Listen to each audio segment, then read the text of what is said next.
Wherever you are, welcome to another of my takes on China. Mr. Urashan on YouTube made an interesting comment to me that I felt might be worth exploring further. His comment was this. He said, "I really don't believe that a true democracy can exist under capitalism, without greed perhaps." So it was worth thinking about this for a moment, because there is a difference between capitalism and unfettered capitalism. In the USA, we're seeing it. Just recently, the richest man in the world claimed in a post on X to have been primarily responsible for the election of what some people would argue is the most powerful politician in the world. Now, obviously, this kind of statement, perhaps made in anger and then deleted later, is incredibly worrying when you learn that Musk made donations totaling $290 million to help Trump get elected. You can see why Trump gave him a hugely influential and powerful position in the administration. Is this democracy? Clearly not. Buying power can never be good, and I don't care what people think about Musk or even Trump's business acumen. They're both guilty of the most egregious display of personal motivation to gain power, to gain influence, and to increase their own wealth. When individuals can do that, then the only place the wealth can come from, not growth in the economy, but losses to the majority. Now, if this is how capitalism under democracy is supposed to work, then it's no wonder people in China don't want it. It seems from the anti-establishment movements in the US now, neither do Americans. But the system, being controlled by powerful elites, is not going to change in the USA. Now, there are a lot of performative issues going on with the Trump and Musk thing. Neither men are dummies. It all appears far too contrived and far too juvenile to be what we're actually seeing. I personally think there's a lot more to this than meets the eye. Neither of these men got to where they are by being stupid, and the online, very public spat between them is stupid.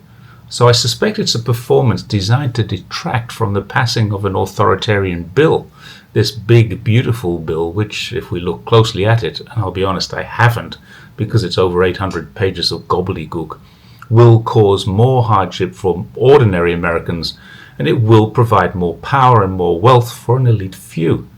But that doesn't address the point made that true democracy can't exist under capitalism. And I agree that what the US has now is not, and probably, if we're honest, has never been true democracy, or anything like it. It's most certainly unfettered capitalism, though, subject to getting worse. I thought The Hunger Games was a book and a movie. It appears it was a prediction. Many people think George Orwell's 1984 was a warning on the dangers of communism, but the reality is, it was a prediction made by a British author who probably had no inkling at the time that the USA would become exactly what he was writing about, an authoritarian state which stymies freedom, represses individualism, and creates mass misinformation. That's exactly what the USA has become. But let's go back to democracy. When the US was founded, there were very few people allowed to vote. It was a century before people with different colored skin were even allowed to vote, and another half a century, 1920, before women were allowed to vote. Now, if that's what democracy meant then, it surely isn't what it means now. It was 1969 before most eligible colored people in the USA were allowed to vote. Many states still required them to pass literacy tests. They didn't have schools to teach them to read and write properly. Some states required them to recite the Constitution in order to be allowed to vote. How is that democratic? More than 100 years after being freed, African Americans were still restricted in my lifetime from exercising their voting rights. At the same time, the US was using African Americans to go to Asia to kill Asians who had a different, more egalitarian system than they had. The boxer Cassius Clay, who became Muhammad Ali, had it right. He recognized the USA for what it was. The Vietnamese were not his enemies, and he paid the price by going to prison for his beliefs. So another example of the lack of democracy. Just think about it for a moment. People were conscripted into a military to take guns to another country that didn't want democracy in order to bring them democracy. And one thing is certain, if democracy is forced on a people with weapons, then it will never, ever be democratic. I've read many definitions of what democracy really means, and having one person, one vote is a very small part of it, probably not even part of a proper definition. Democracy needs to be about outcomes, not about processes. Outcomes need to benefit the majority, not the richest minority. So it's clear that where there is unfettered or uncontrolled capitalism, and where political favors can and are being bought, it's not a democratic country. So to come back to the concept of capitalism within it, there's no doubt in my mind that capitalism can exist in a true democracy. China's a great example of this.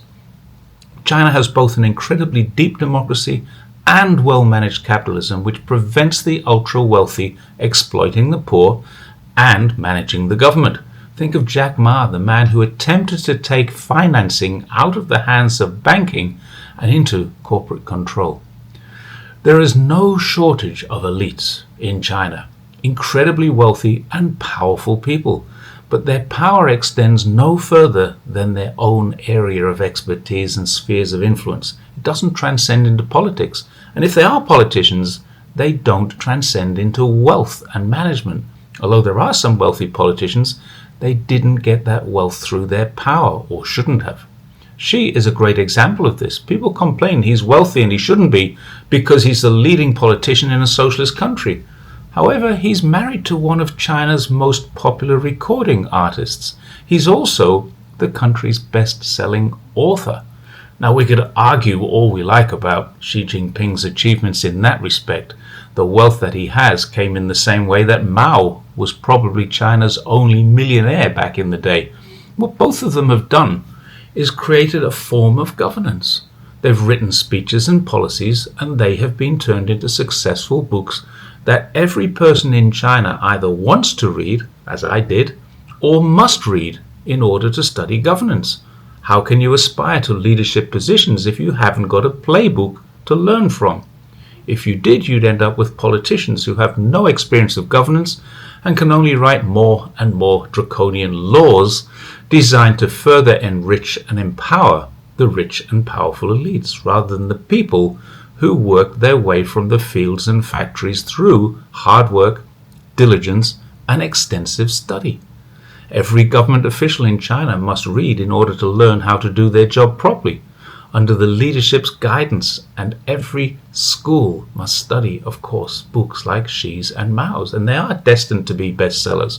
But at the same time, they're necessary forms of study for proper governance and guidance in and of China. The USA claims to have a separation of power, the administration, the judiciary, the legislature, but the truth is they're not separate at all. There should also be a fourth pillar, the media, but again, they're not separate. The legislature comes from the party that's in power and is supported heavily by wealthy and corporate sponsorship, as is the administration. Senior members of the judiciary are appointed by the administration and approved by the legislature. So we have the head of the FBI, a Trump supporter, the Attorney General, a Trump supporter, several members of the Supreme Court bench, Trump supporters, and much of the media owned by Trump supporters. Everything that happens in the United States right now is being directed by Trump through his support base, to the benefit of Trump and his support base.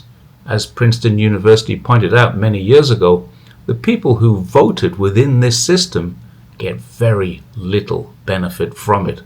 It's over 11 years since that study was released, and it hasn't improved. It's getting steadily worse. China has a different separation of power, political power from financial power.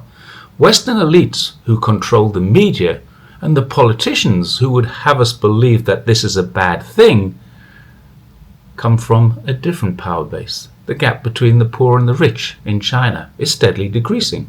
The opposite is true from the USA. In China, income has increased for the entire population ahead of expenses, while in the USA, the opposite is true. In China, life expectancy and health outcomes have increased every year since 1949, while in the US, the opposite is again true. In China, education outcomes are increasing, while in the US, once again, the opposite is true. Student levels of education are decreasing at the same time as their costs are increasing. In fact, every measurable aspect, including perception of democracy in its own country, as well as the perception of the rest of the world holds of democracy in China, outranks the USA. So a separation of power is good, but not the separation that the US claims is so great and is willing to spill the blood of its people for. The reality is that a good democracy exists where there is capitalism, and when that capitalism is controlled by people who are not part of it. Thanks once again for watching my take on China. Please don't forget to check that subscribe button, because I have lost a lot of followers in the last few days. I've hovered around the same number for the last month or so, 46.9k. Now I've just hit the 47,000. So thank you for sticking with me, and those of you who haven't subscribed, please think about doing so now. I'll see you next time. Bye for now.